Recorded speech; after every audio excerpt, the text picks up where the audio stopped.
Dobrý deň, prajem ešte raz. Dovolte mi privítať vás na tlačovej konferencii, ktorú poriadame pri príležitosti vyhlásenia zástupcov zamestnávateľských združení a takisto digitálnych platform Slovenska v súvislosti s pripravovaným plánom obnovy a zvýšenia odolnosti Slovenskej republiky.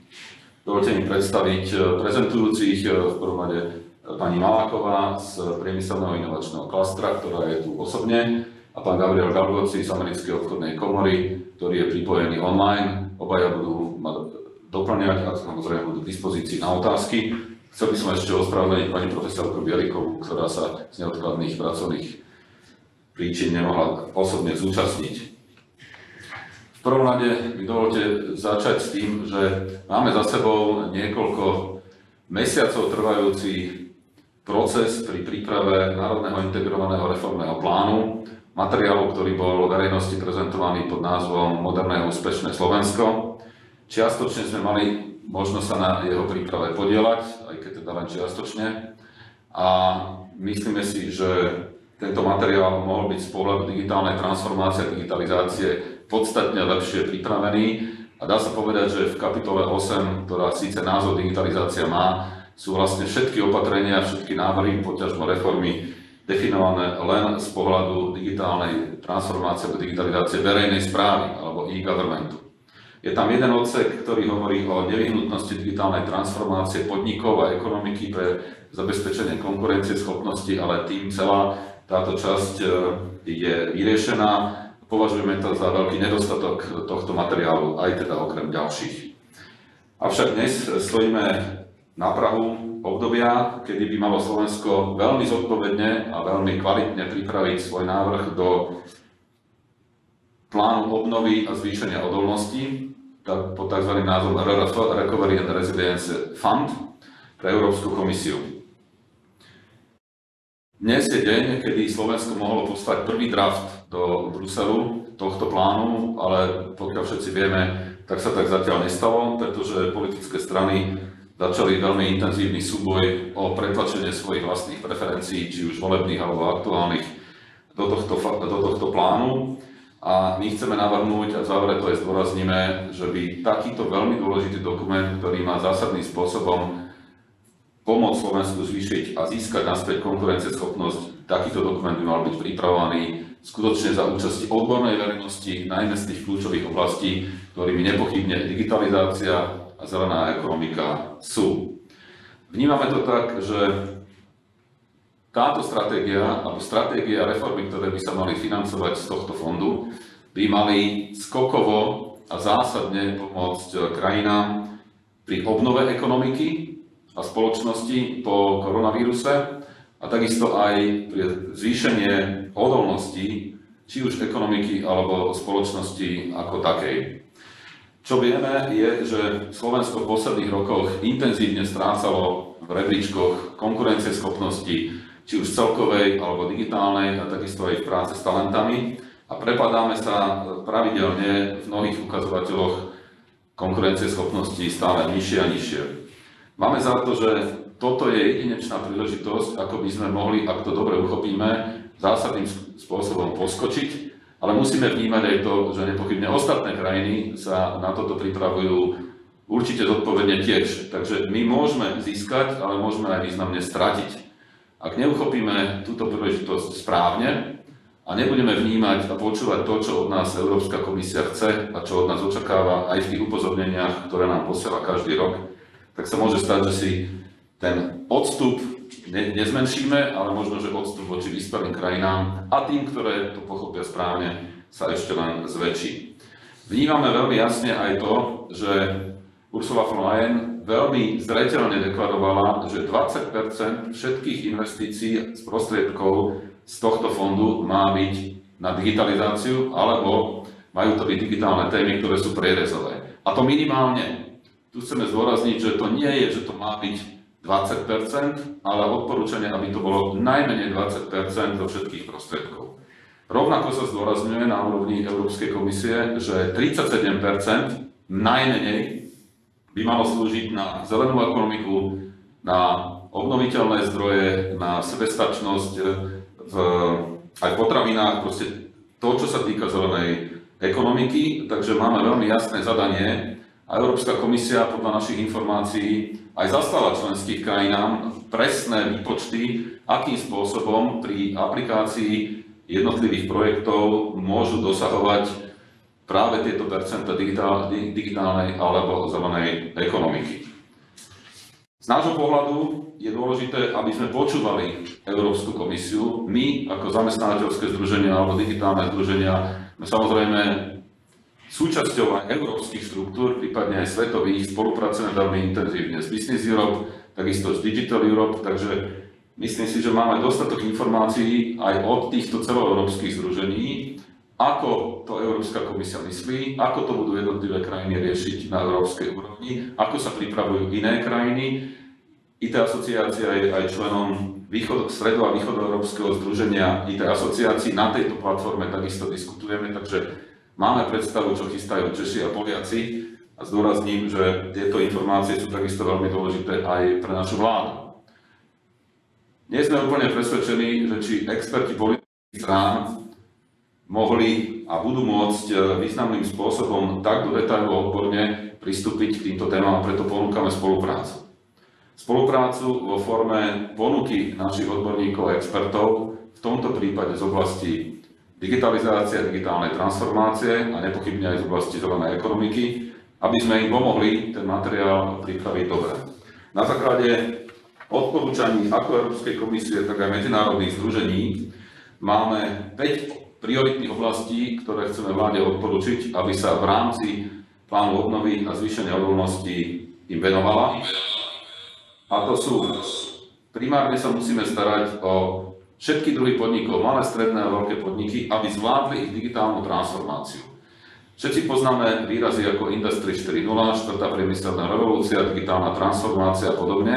Len na Slovensku podľa aj prieskumov, ktoré máme k dispozícii, prebieha tento proces veľmi pomaly a v mnohých podnikoch sa ešte nezačal. Ak podniky toto nezrealizujú, nebudú konkurencieschopné, nebudú ponúkať dostatočne kvalitnú prácu, zárobky a teda nebudú ani odvody a dane. A tu chceme zdôrazniť, že len ten štát, ktorý bude mať zabezpečenú budúcnosť z hľadiska ekonomiky, je schopný prežiť. Takže všetko ostatné, čo sa bude diať, bude závislé od toho, či sa bude dariť ekonomike. A to je veľmi podstatné aj na rokoch, ktoré prídu po kríze alebo aj v kríze. Takže za prvú oblasť považujeme pomoc malým, stredným, ale aj veľkým podnikom v ich digitálnej transformácii. Druhú kľúčovú prioritu máme vzdelávanie aj o digitalizáciu, takisto digitálne zručnosti, informačnú bezpečnosť a boj proti dezinformáciám. Stále sa hovorí, že bohatstvo krajiny je v jej ľuďoch a bohatstvo ľudí je v ich vedomostiach, zručnostiach a schopnostiach. A tieto musíme pripraviť na digitálnu dobu a investovať do toho maximum pozornosti a samozrejme aj zdrojov. Veľmi dôležitý je boj proti dezinformáciám, kybernetická bezpečnosť a samozrejme pohyb na internete. V tomto Slováci zaostávajú na úrovni Európy, o tom hovorí aj index DESI. Takže máme tu čo zlepšovať a nepochybne celý systém vzdelávania a jeho digitalizácie sú nevyhnutné aj v časoch dištančného vzdelávania, ktoré by malo prebiehať online. Takže aj na toto chceme upriamiť pozornosť, aby boli k dispozícii zdroje pre vybavenie a dovybavenie škôl, ale aj pre preškolenie učiteľov, aby tie technológie dokázali použiť. Treťou veľkou oblasťou je digitálna alebo digitalizovaná zelená ekonomika. Digitálne technológie, automatizácia, umelá inteligencia dokážu významným spôsobom pomôcť aj v rozvoji zelenej ekonomiky, či už je to management emisí, či sú to smart energy systémy pre domy a podobne. Myslíme si, že tu sa dá veľmi efektívne digitálna technológia nasadiť. Ďalším bodom je zdravotníctvo a jeho digitalizácia. Nemali by sme byť svedkami, že aj relatívne jednoduché systémy, ako bol včerajší prípad výpadku informačného systému, pomocou ktorého sa realizuje testovanie na COVID, že vypadávajú. Zdravotníctvo musí byť veľmi dobre vybavené technológiami a prevažná väčšina z nich je digitálna. Jedná sa aj o to, aby lekári mali pomoc v podobe napríklad umelej inteligencie pri rýchlejšom identifikovaní chorôb na základe príznakov. My ponúkame niekoľko systémov aj kvalitných vedcov a výskumníkov, ktorí v tejto oblasti majú dostatočné zručnosti, znalosti, vedomosti, aby sa mohli zapojiť a takto pomôcť. Takže zdravotníctvo a jeho digitalizácia a poslednou, ale podstatnou oblasťou je konektivita, digitálna infraštruktúra naprieč všetkými sektormi, naprieč regiónmi. Tu treba zdôrazniť, že bez spojení není velení. Pokiaľ nebudeme mať dostatočnú konektivitu a pripojiteľnosť, tak nič v tých prvých 4 bodoch nebude zrealizovateľné. Takže investovať zdroje do zabezpečenia kvalitného pripojenia, takisto digitálnej infraštruktúry. Stretávame sa s tým či na školách alebo na úradoch, že technologické vybavenie je buď zastaralé alebo nedostatočne softvérovo vybavené, nehovoriac už o preškolení. Takže digitálna infraštruktúra naprieč všetkými sektormi musí byť podporená a samozrejme ľudia k nej primerane vyškolení. Som veľmi rád, že medzi subjekty, ktoré túto iniciatívu podporí, patrí jednak Republiková únia zamestnávateľov a IT asociácia Slovenska, ktoré reprezentujem, takisto aj Americká obchodná komora, ďalej Digitálna koalícia Slovenskej republiky, Slovak AI, čo je Slovenské združenie pre podporu a výskum umelej inteligencie a takisto aj priemyselný inovačný klaster. Dovoľte mi teraz odozdať slovo pani Malákovej, ktorá reprezentuje priemyselný inovačný klaster. Nech sa páči.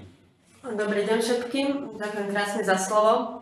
A ja by som možno tak chcela trošku to odľahčiť túto tému a poukázať na to, čo nás čaká.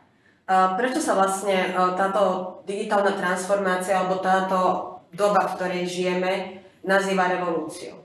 Keď si to prirovnáme napríklad, čo sa deje teraz kvôli pandémii covidu, ako trpia reštaurácie a hotely, tak vidíme, že počas revolúcie zo dňa na deň proste my môžeme stratiť odbyt. To znamená, podniky môžu stratiť svoju konkurencieschopnosť, pretože nebudú schopné reagovať na tú situáciu, ktorá tu je. My sme malá krajina. Mali by sme si vážiť tých múdrych a odborných ľudí, ktorých tu máme, a mali by sme využiť ich potenciál. A nemali by sme zabúdať na našich podnikateľov, na malé stredné podniky a na naše slovenské podniky, ale takisto aj na veľké podniky. A mali by sme sa im začať normálne venovať. Digitálna transformácia, ja niekedy mám pocit, že ľudia si myslia, že kúpime im počítač, ono to pôjde. Áno, ten počítač je jedna zložka. Áno, umelá inteligencia je jedna zložka, ale my sa musíme transformovať. My musíme vymyslieť nové biznis modely, my sa musíme prispôsobiť, my sa musíme naučiť obchodovať s dátami. Dáta v digitálnej transformácii sa stali komoditou. Takže to nie sú počítače, to nie je iba umelá inteligencia, to je všetko a spolu to súvisí. Práve preto hovoríme o revolúcii. A revolúcia má ďalšie také významné charakteristikum. A to je rýchlosť. Príde veľmi rýchlo. Dovoľte mi tak skromne podotknúť, vzhľadom na to, že je to moja téma, o digitálnej transformácii sa venujem roky. Ja sa pravidelne stretávam aj na pôde OECD so spoločnosťami ako Google, Amazon a ostatnými. A my ani netušíme, ako zarábajú peniaze a ako nás ovládajú. Ako chcete konkurovať takýmto podnikom? To znamená, my musíme najprv pochopiť, preto potrebujeme vzdelaných ľudí, ktorí vedia, ako ich vedia ovládať dáta. Potrebujeme sa naučiť s tým obchodovať. To je tá digitálna transformácia podnikov, malých a stredných, ale takisto aj veľkých. Ale ďalej musíme myslieť, že čo s tými ľuďmi. My nemôžeme teraz povedať, že dobre, ja vás nahradím robotmi, umelou inteligenciou, blockchainom a rôznymi takýmito novými technológiami. A čo ja s tými ľuďmi budem robiť? A vláda nám na toto neodpoveda. A my potrebujeme partnera, aby sme boli si istí, že na Slovensku naše deti budú a nájdu si prácu a budú žiť normálne a bezpečne. Ďakujem pekne, poprosím ešte Gabriela Gambociho o vstup, ak nás počuje.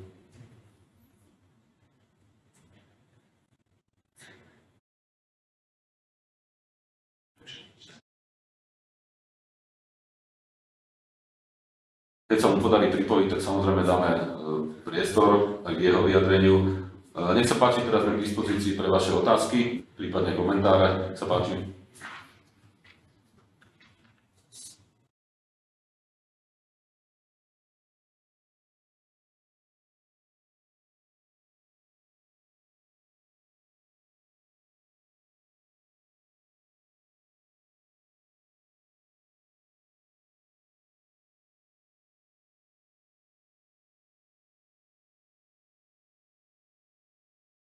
Pán Kostnov, počuli ste nás, počujete nás? Máte k tomu prosím otázku, alebo aspoň nech nám poviete, že nás počujete.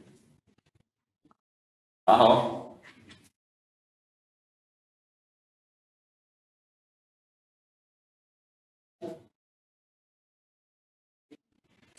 Návrhy projektov existujú. Jednak vďaka tomu, že sme v kontakte s združeniami európskymi, ako je Digital Europe, máme dokonca taký zásobník odporúčaní pre projekty, ktoré existujú alebo sa zrealizovali alebo realizujú v rôznych iných krajinách. Máme príklady z Belgicka, zo Španielska, z Portugalska, zo Slovinska. Mnohé z nich sa dajú veľmi ľahko použiť aj u nás.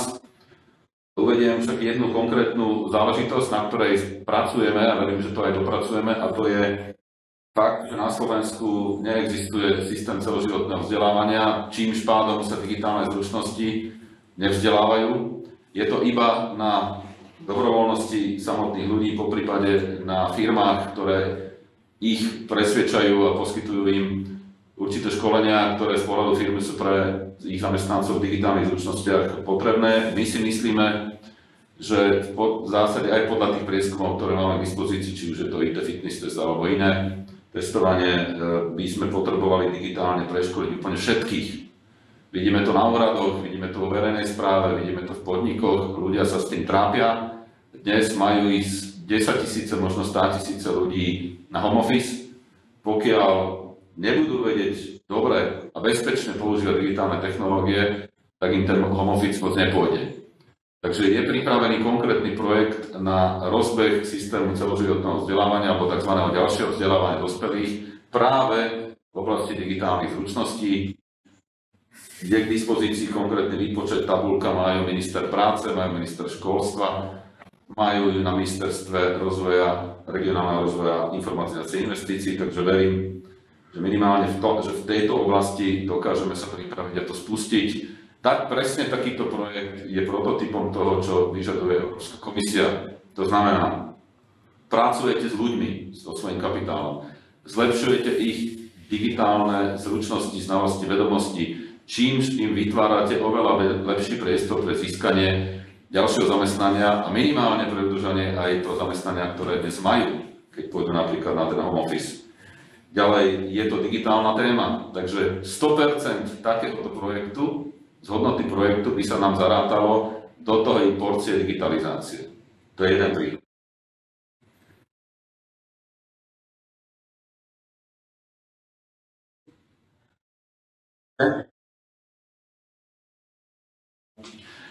Zámer národného projektu Buď kompetentný, vzdelávaj sa, v ktorom sme chceli identifikovať a následne testovať a zlepšovať digitálne kompetencie ľudí, bol síce schválený, avšak nebol spustený. Musím povedať, že Ministerstvo práce, ktoré by malo šancu teraz tento projekt chytiť a obratom spustiť, a mohlo by, má zatiaľ iné priority. No, snažíme sa diskutovať, verím, že aj tento projekt, teda celý tento fond, ktorý je nasmerovaný na digitál, by tomu mohol pomôcť. Áno, toto je jeden z príkladov projektov, ktorý je v podstate pripravený na spustenie. Druhým takým je projekt digitálnej transformácie vzdelávacieho systému. Takisto zámer národného projektu bol predstavený Ministerstvu školstva, schválila komisia pri monitorovacom výbore operačného programu ľudské zdroje prioritná os 1 a opäť na Ministerstvu školstva sa váha, či to spustiť, ako to spustiť, kedy to spustiť. Mimochodom iné krajiny, či už Češi alebo Chorváti, dokonca aj Turci tieto projekty spustili a Turci konkrétne cez COVID dokázali komunikovať digitálne a pripraviť na digitálnu komunikáciu 18 miliónov žiakov a milión učiteľov. A my na Slovensku sa stále trápime a nevieme ani len čo s tým projektom. Ďalej tu mám projekt IT Akadémia, ktorý by mohol pokračovať, lebo je to bežiaci projekt, mohol by sa rozvinúť práve do tejto oblasti, zvýšiť digitálne zručnosti učiteľov. Takisto sa s tým stále váha, takže sú konkrétne projekty, ktoré by mohli ísť, a poprosím ešte pani Malákovú do doplnenia. Ďakujem krásne za otázku, táto otázka je veľmi dôležitá. My na priemyselnom inovačnom klastri máme zásobných projektov. Už za bývalej vlády sme žiadali o nejakú podporu, pretože ja neviem, či rozumiete, čo je klastrovanie, že vlastne firmy zdieľajú svoje know-how, ale takisto si robia aj tú spoločenskú povinnosť, že do toho dávajú mladých ľudí, univerzity, inovátorov, podporujú, pracujú s tými dátami. A treba si uvedomiť ďalšiu vec. My máme veľmi silný potenciál, pretože čo povedala Európska komisia? My nedobehneme teraz digitálne transformácie Čínu alebo USA. Ale čo máme my? My ako Európa máme priemysel. A keď si dobre spomínam, tak ja si myslím, že Slovensko je automobilová krajina. Tým pádom máme tu kopec dát, máme tu priemysel, máme tu kopec dodávateľov, máme tu šikovných ľudí. Áno, máme projekty. To znamená, my by sme potrebovali, aby konečne začali riešiť. Ja vám dokonca môžem poslať návrhy zmluv, čo nám už dalo jednotlivé ministerstvo, a nikdy sa to neudialo. Dokonca v rozpočte sú dané aj na tento rok peniaze na jednotlivé projekty, zatiaľ nešlo ani euro. My zas máme problém s implementáciou. Takže ja neviem, či stále chceme hovoriť, prečo to nejde, alebo sa urobí ten okrúhly stôl, vytiahnú sa tie projekty a začne sa normálne implementovať. Pretože každého študenta, každého mladého človeka, každého inovátora, ktorého podporíme na Slovensku a následne podporíme aj ten náš priemysel a tie naše podniky, tak toto je tá digitálna transformácia. Ďalej možno ešte... Nech sa páči.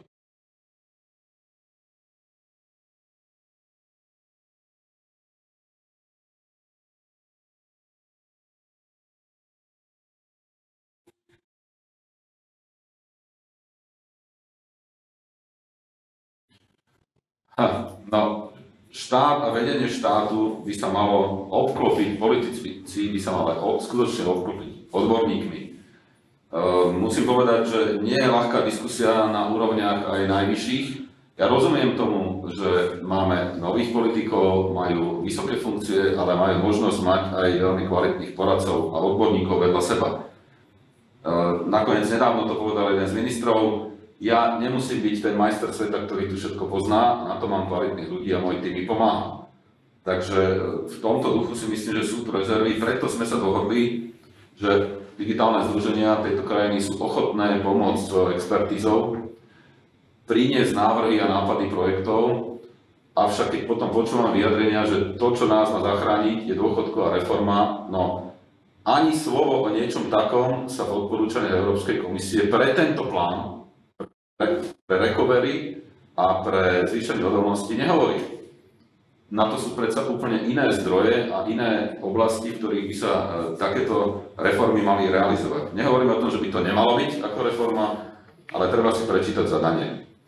Ako z konkrétnych projektov, ktoré sme už navrhli na ekonomickom krízovom štábe, je to napríklad Smart Energy Hubs, to znamená digitalizované smart energetické huby, kde by sme mali v rámci energetickej siete inštalované meracie analytické systémy, ktoré by lepšie dokázali manažovať distribúciu elektrickej energie. Ďalej, merania spotreby tepla. Ako ja si nechápem, ako je možné, že existujú verejné budovy, ktorých sa kúri svieti za verejné peniaze a nemajú merače, ktoré by vyhodnocovali spotrebu tepla. Toto dávno malo byť zavedené. Ďalej sú to, ak dneska sa projektujú a stavajú verejné budovy, a všetci vieme, že existujú možnosti, ako postaviť zero emission alebo close to zero emission budovy, že budovy, ktoré majú nízke emisie a majú vysokú mieru využitia energie, no tak takto sa tie verejné budovy majú projektovať. Tak ak kto iný ako štát má byť príkladom pre ostatných, že toto je tá správna cesta. Zatiaľ tu máme, dá sa povedať, osvietených investorov, ktorí za vlastné peniaze stavajú takéto nové budovy, ktoré sú väčšinou drahšie, ale v prevádzke sa na ten rozdiel ušetrí v priebehu 8 rokov. A ja som teda nevedel takýto projekt zo strany štátu. Dojdete do hociakej inej krajiny, nebudem ani menovať, európske krajiny, kde väčšina nových budov verejnej štátnej správy sú zelené, sú budovy s green certifikátom a podobne. Toto my na Slovensku zatiaľ nevidíme. Pán Galgoci, Gabriel, si pripojený? Áno.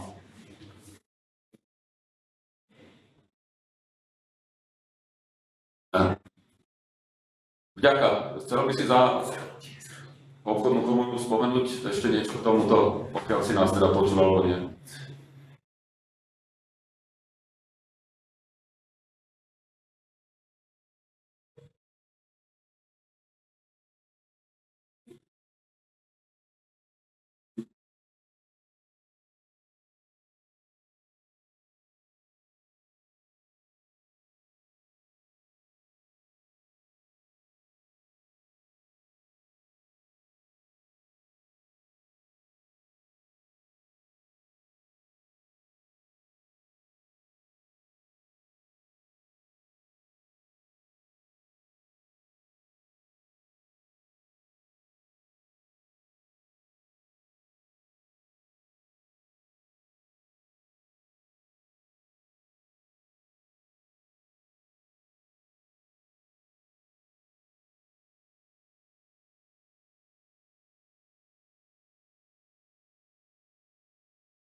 Ďakujeme. V pohode.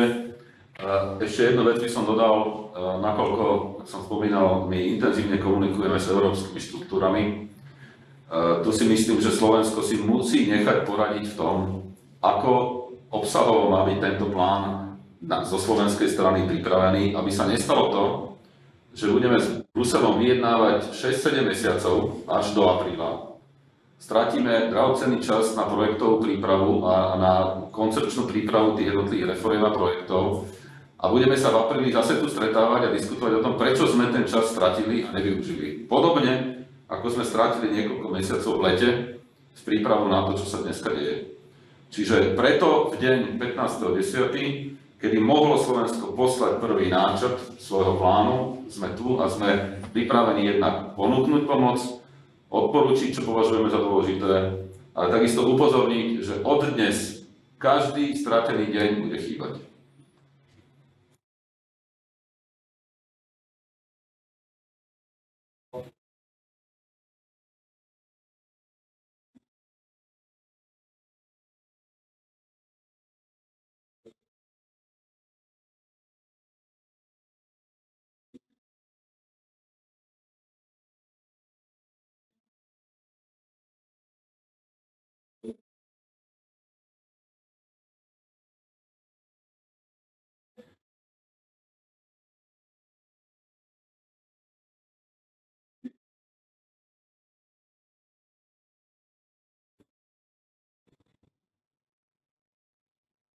Ďakujem. Nech sa páči, otázky ďalšie.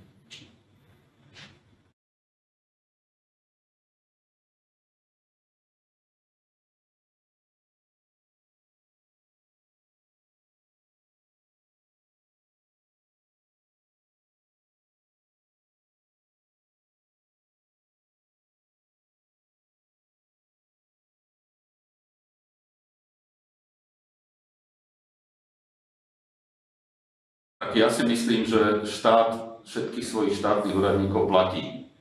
A keď raz niekoho platím, tak očakávam od neho, aby robil svoju prácu maximálne zodpovedne, moderne a efektívne. Ak ostatné krajiny používajú digitálne nástroje, tak nie je dôvod, aby sme ich my nepoužívali. To, že to niekto odmietne, predsa nemôže byť riešením problému. To je to isté, ako keď veľké množstvo učiteľov odmietlo pracovať s digitálnymi komunikačnými technológiami a viesť online dištančné vzdelávanie, lebo oni sú nepripravení, lebo oni to nepoznajú, lebo oni nemajú také a onaké vybavenie, majú slabé pripojenie a podobne. Ale 100% platu im išlo. 100% platu a ešte sa im plat teda zvyšoval. Ja si myslím, že my absolútne nesmieme mať žiadnu toleranciu voči verejnej a štátnej správe v dobe krízy, keď majú garantované 100% platy. Ja si veľmi cením ľudí v prvej línii, či už sú to hygienici, policajti a ďalší, ktorí prichádzajú intenzívnejšie do styku s ľuďmi, ktorí možno sú nakazení. Nakoniec patrí im za to vďaka, patrí im za to primeraná odmena, ale nie je možné akceptovať, aby akýkoľvek úradník, ktorý má garantovaný, opakujem, svoj plat, bez ohľadu na to, či tu bude kríza obrovská alebo ešte väčšia, aby mal problém niečo sa naučiť a niečo používať. Takže zase od toho sú tu samozrejme riadiaci pracovníci na vrátane predstaviteľov vlády, aby vyžadovali od všetkých ľudí plné nasadenie.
A tu vlastne vidíme, takisto, keby som mohla doplniť, je to, že sme neboli na takúto situáciu pripravení. My sme sa dávno v týchto zručnostiach mali zlepšovať. My sme všetkých ľudí nechali, nech si pomôžu sami a zrazu prišiel problém a teraz ho chceme veľmi rýchlo riešiť. Takže ja tiež chápem týchto ľudí, že nie je ľahké sa im hneď pretočiť na digitálne nejaké vyučovanie alebo digitálne zručnosti, ale tam presne vidíme, že tam ako štát opäť nepodal tú pomocnú ruku svojim úradníkom a nepreniesol ich tým, aby sme my ako občania mali z toho nejaký normálny výsledok.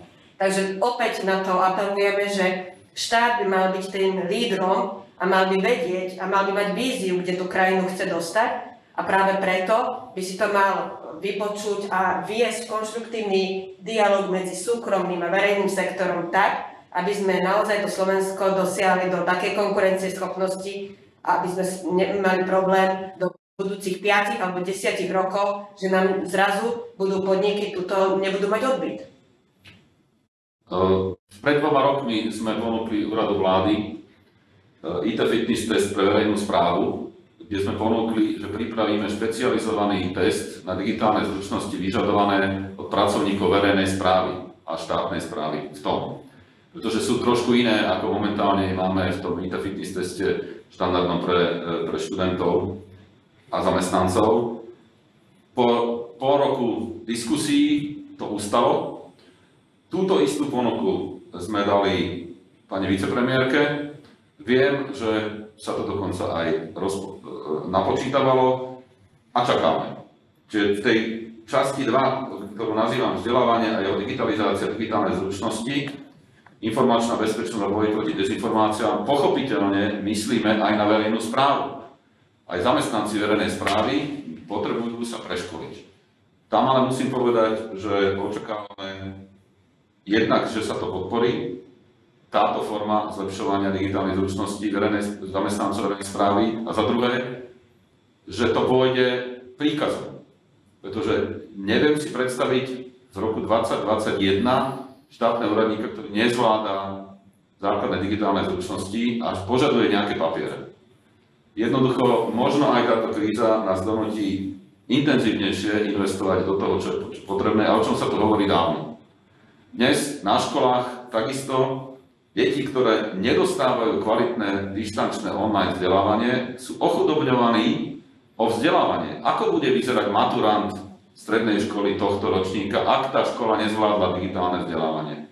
Čo sa naučí za tento rok?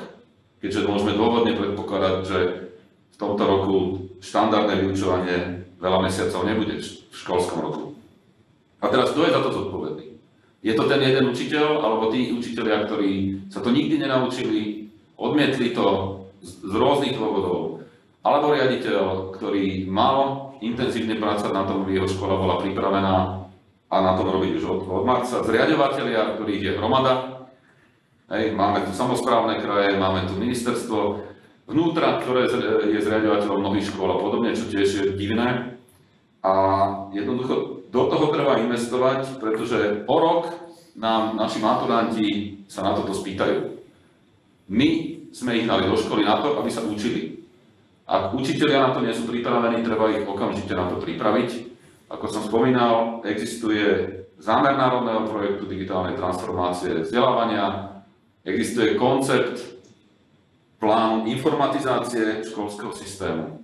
Existuje niekoľko návrhov, ktoré sami sme ponúkli ministerstvu školstva. Ministerstvo školstva teraz nad nimi sedí. Ja verím, že si z toho portfólia vyberú.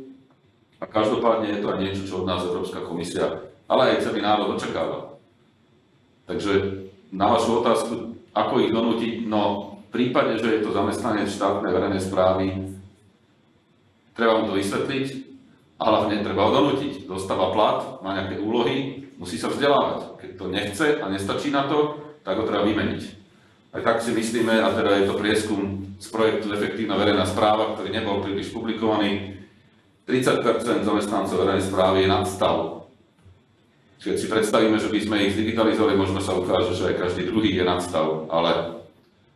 A tu je zase úloha štátu, aby rozmýšľal, čo s tými ľuďmi, lebo my nemôžeme tých ľudí nechať bez práce. A to je opäť zase tá vízia. My nemôžeme povedať, áno, my musíme riešiť jeden problém a keď ho budeme iba posúvať pred sebou a tváriť sa, že neexistuje, tak ho nevyriešime. To znamená, otvorene si treba povedať, že akú máme východzú situáciu, čo sa deje mimo Slovenska, to je tiež veľmi dôležité, aby sme vedeli, že kde chceme ísť. Ale následne treba tým ľuďom aj pomôcť, treba mať tú víziu, čo s tými ľuďmi budeme robiť. My si nemôžeme teraz povedať, že OK, mňa nahradia roboty, učiteľ, viete, ja som takisto v OECD za vzdelávanie ako expert. Umelá inteligencia nás dokáže vyučovať a v mnohých krajinách sa to už deje. To znamená, tak to príde sem o 2, o 3, o 4, o 5 rokov, môžeme sa o tom diskutovať, že koľko možno zajtra. Ale tí učiteľia, tí ľudia sú tu. Tá revolúcia, tá digitálna transformácia, aj celá tá zelená ekonomika, to je všetko našej spoločnosti, to je o našej budúcnosti. Preto je veľmi dôležité, aby sme sa pri tej diskusii a tvorení tej vízie o tom rozprávali transparentne, otvorene, ale aby sme mysleli na toho človeka, to je to human-centric, čo stále rozpráva aj Európska komisia. My stále musíme reformovať, ale systém je human-centric, to je pre našich občanov a pre našich ľudí a pre našu budúcnosť.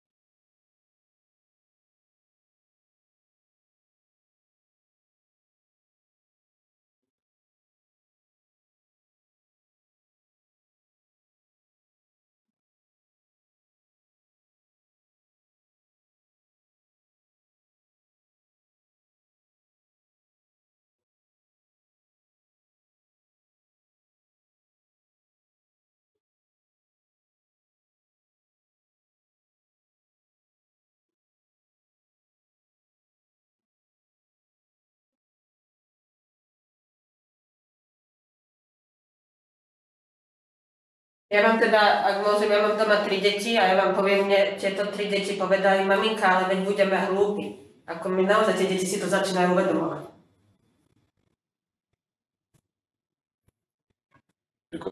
Sú ešte nejaké ďalšie otázky? Každopádne streaming video z tohto videokolu bude k dispozícii, takže pošleme potom aj linku, na ktorom sa dá stiahnuť a prípadne sa k tomu vrátiť. Ale nech sa páči ešte, ak je otázka od niekoho z vás.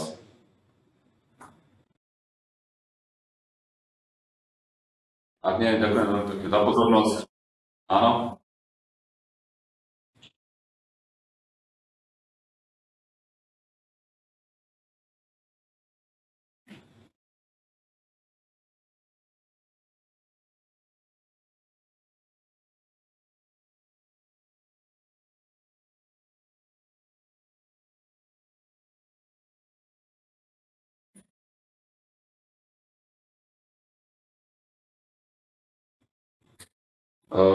Takto, ak môžem, celý ten proces prípravy NIRP-u, čiže Národného integrovaného reformného plánu, čo nie je RRF, to si treba uvedomiť, že Recovery and Resilience Fund, alebo plán obnovy, ako sa to na Slovensku nazýva, nie je totožný materiál s tým Národným integrovaným reformným plánom. Ten mal vzniknúť ako podklad pre RRF, ale aj ESIF, eurofondy, ale aj celkovo ostatné reformy, ktoré na Slovensku mohli prebehnúť. Ten zámer nebol zlý.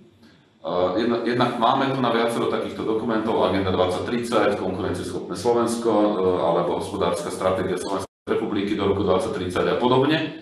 Čiže dalo sa ako keby identifikovať z týchto materiálov a odporúčaní Európskej komisie v priebehu, keď to preženiem, 2 týždňov, keby si experti sadli, tak ako keby vysondujú z týchto existujúcich materiálov. Ministerstvo financií sa rozhodlo ísť inak, poverilo analytikov, ale čisto analytikov na Inštitúte finančnej politiky Ústave hodnoty za peniaze, aby si vypočuli návrhy od expertov. Tých expertov nás bolo asi 100. My sme im naposielali rôzne návrhy, ako by mala vyzerať reforma vysokých škôl, povedzme celoživotného vzdelávania, ale aj za mnohé iné oblasti.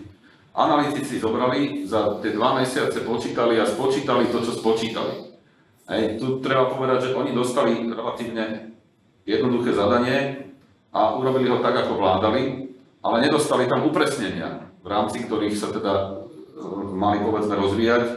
Boli tam napríklad oblasti, uvediem tu celoživotné vzdelávanie, ktoré na Slovensku neexistuje, nemali čo spočítať, nemali čo vyhodnotiť, preto tam nezaradili. To ale neznamená, že to nepotrebujeme. Hej. A konkrétne v oblasti digitalizácia, tam je pravda, že ten výber expertov bol veľmi zvláštny z nášho pohľadu, keďže napríklad IT asociácia ani iné tieto digitálne združenia sme oslovení neboli, aby sme tam nominovali experta. A tak ako hovoríte, áno, je to vlastne e-government, pozliepaný z rôznych iných materiálov, ktorý nás neposúva skoro nikam. Až na poslednú chvíľu sa tam doplnila kybernetická bezpečnosť, čo teda na moje veľké prekvapenie tam nebolo.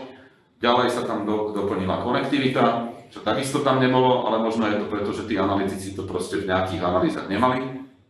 A podobne, takže príprava toho materiálu úspešné, moderné a úspešné Slovensko bola takáto.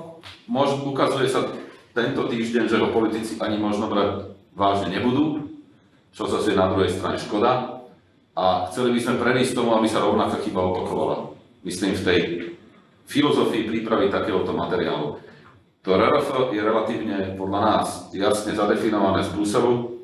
Ak to my začneme teraz ísť slovenskou cestou, to znamená od vlakov, cez dôchodky, až po, neviem, príplatky učiteľom, no takto nás aj Brusel potom samozrejme ohodnotí a dostaneme vysvedčenie, budeme behať do toho Bruselu 5 mesiacov.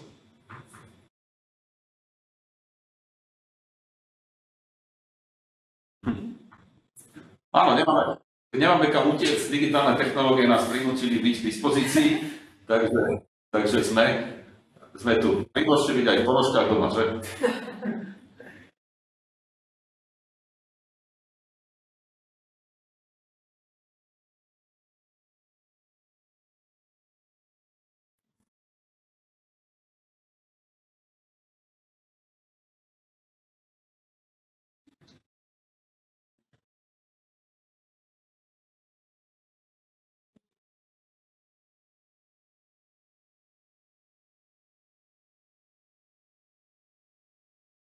Tak jednak na väčšinu z týchto vecí existujú nejaké stratégie analýzy, ale čo sa týka tejto oblasti, ja by som poprosil pána Fituša, prezidenta ITESu, ktorý je tiež medzi nami, že by sa zapojil do diskusie a prípadne odpovedal na túto otázku. Emil?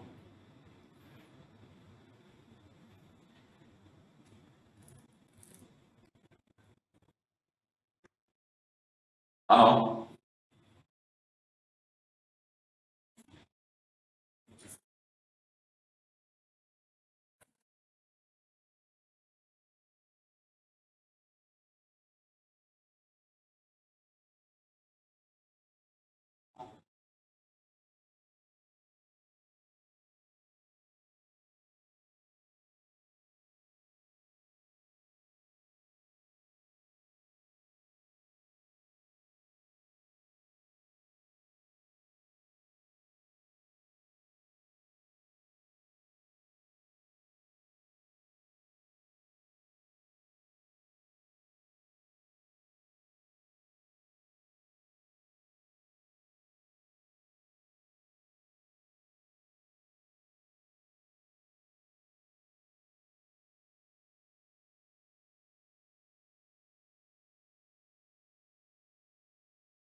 Asi sa dá všeobecne povedať, že ľudia nebudú žiť na miestach, kde nebude pripojenie, až na nejaké výnimky extrémne zelených aktivistov, čo s ním samozrejme nezazlievame a je to ich voľba. ale v zásade ľudia, aby mohli pracovať, potrebujú konektivitu.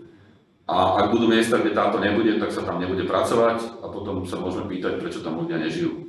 Takže ak chceme pomôcť aj odľahlým oblastiam, menej rozvinutým regiónom, no tak ich zaplavme internetom, pripojením, aby ktokoľvek, keď tam chce podnikať z akéhokoľvek dôvodu, nech má možnosť tam podnikať bez pripojenia, není velenia a není ani riadenia, takže nemôžeme očakávať, že tie miesta, ktoré sú zle pripojené, že budú fungovať. Dnes to vidíme na školách, dokonca aj množstvo škôl v Bratislave má veľmi zlé pripojenie. Čo sa robilo doteraz v tejto oblasti na ministerstve školstva? Jak to, že to pripojenie nie je?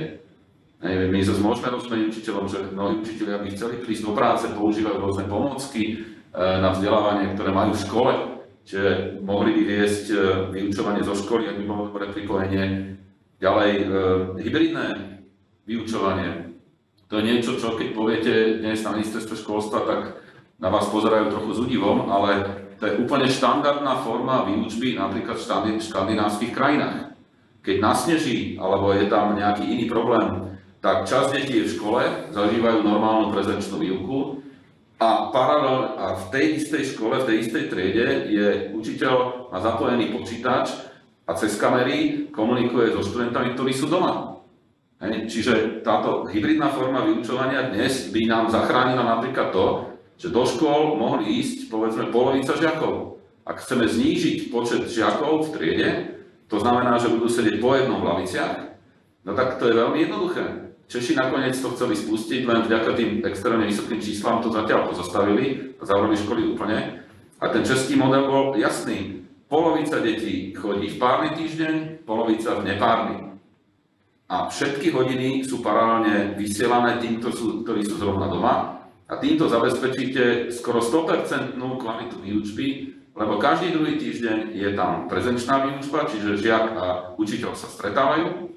Takisto deti sú v kolektíve, čiže netrčia len doma rodičom na krku, ale chodia sa socializovať do kolektívu. Toto je veľmi efektívna a aj relatívne zdravá forma výuky, ktorá pravdepodobne nás čaká. No a sme na toto pripravení? Nie sme. Takže napríklad, ak sa nepripravia školy na digitálne online dištančné vzdelávanie, nebude ani hybridné vzdelávanie, alebo to bude tak, že budú všetky deti doma s nejakou úrovňou vzdialenej výuky, alebo budú deti v škole. A tých pár, ktorí bude napríklad chorých, tak nedostanú výuku žiadnu.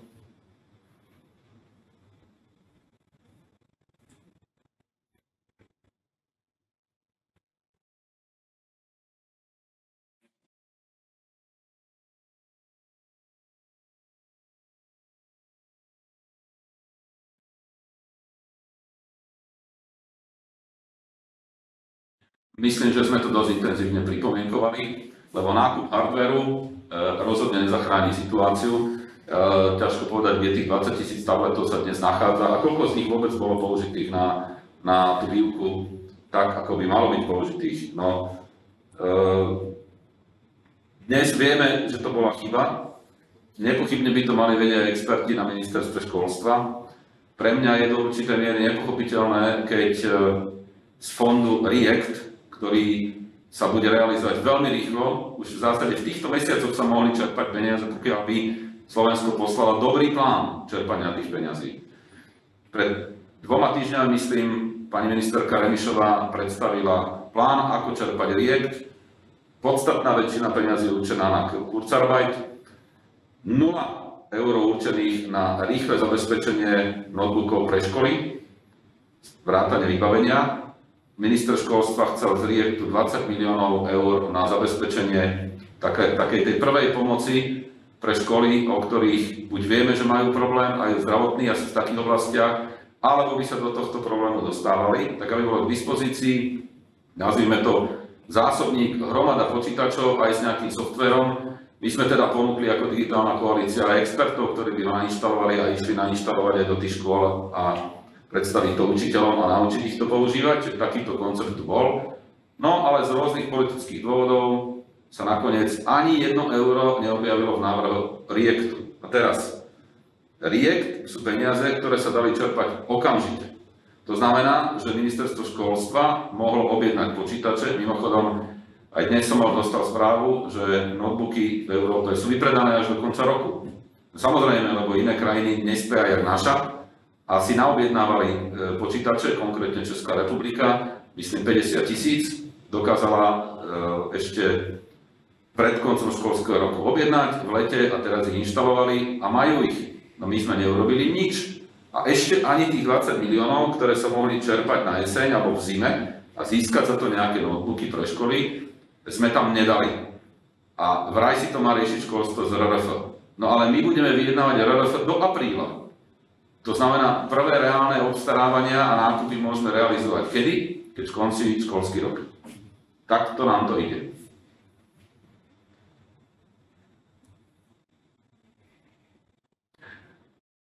Radi by sme konzultovali s vami aj dobré správy. To dobrou správou verím je, že nás počúvajú aj tí, ktorí by to počuť mali, že sa tieto informácie k ním dostanú a dobrou správou by mohlo byť, že začneme odborne, kvalitne a rýchlo pripravovať návrh na plán obnovy, aby sme vedeli tie zdroje rýchlo a efektívne použiť v zmysle zadania. S týmto by som sa s vami rozlúčil, ďakujem veľmi pekne a vidíme sa zase niekedy na budúce. A budeme informovať, ako sa nám darí sa s tým pohnúť. Ďakujem, dovidenia.